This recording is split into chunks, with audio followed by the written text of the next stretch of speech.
شجر ایسا محبت کا لگایا جائے، ایک شجر ایسا محبت کا لگایا جائے جس کا ہمسائے کے آنگن میں بھی سایہ جائے۔ تو میرے خیال میں درخت ایسے ہیں کہ جو پھولدار ہوتے ہیں، پھلدار ہوتے ہیں، خوشبودار ہوتے ہیں، سایہ دار ہوتے ہیں، لیکن اس کے ساتھ ساتھ گھونسلے دار بھی ہوتے ہیں، وہ پرندوں کا مسکن بھی ہوتے ہیں۔ اور وہ درخت جو انڈیجنس لگانے وہ لگائیں، باہر سے اربوں روپے کے مہنگے درخت منگا کر اگر لگائے جاتے ہیں، میرے خیال میں وہ صحیح نہیں ہے۔ اس بات پہ نظر رکھ رہی ہے کہ درخت کٹنے نہیں چاہیے، اور اگر درخت کٹ رہے ہیں تو ان سے کئی گنا زیادہ درخت لگنے چاہیے۔ اور ہمارے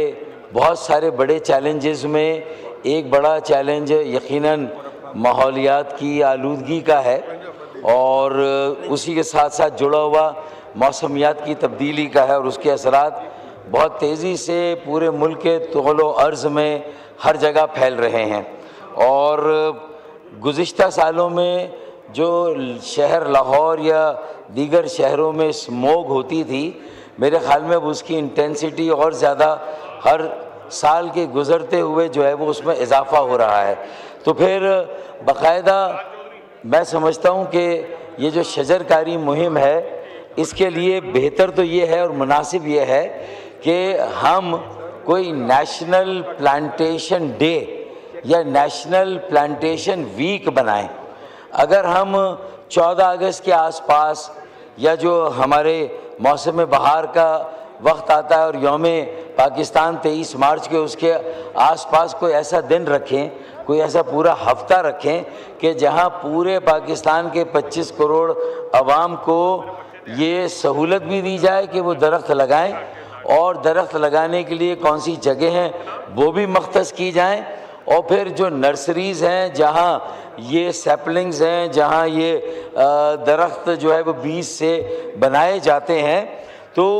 ان کا بھی اہتمام وسیع پیمانے پر اور بڑے پیمانے پر ہونا چاہیے۔ ورنہ صرف یہ کہہ دینے سے درخت نہیں لگ جائیں گے کہ بلین ٹری کیمپین یا 1 ارب درخت ہم لگائیں گے تو نہیں لگ جائیں گے۔ اس کے لیے ہمیں یہ ساری منصوبہ بندی، یہ حکمت عملی وضع کرنی ہوگی، اور پرائم منسٹر سیکریٹریٹ کو، پرائم منسٹر صاحب کو خود اس کی نگرانی کرنی ہوگی۔ تو طلال چودھری صاحب سے میں آپ کی وساطت سے کہوں گا کہ کوئی نیشنل پلانٹیشن ڈے یا نیشنل پلانٹیشن ویک کا اعلان کرے 23 مارچ کے آس پاس یا 14 اگست کے آس پاس، جس میں پوری قوم کو شامل کریں اور بڑے پیمانے پر اس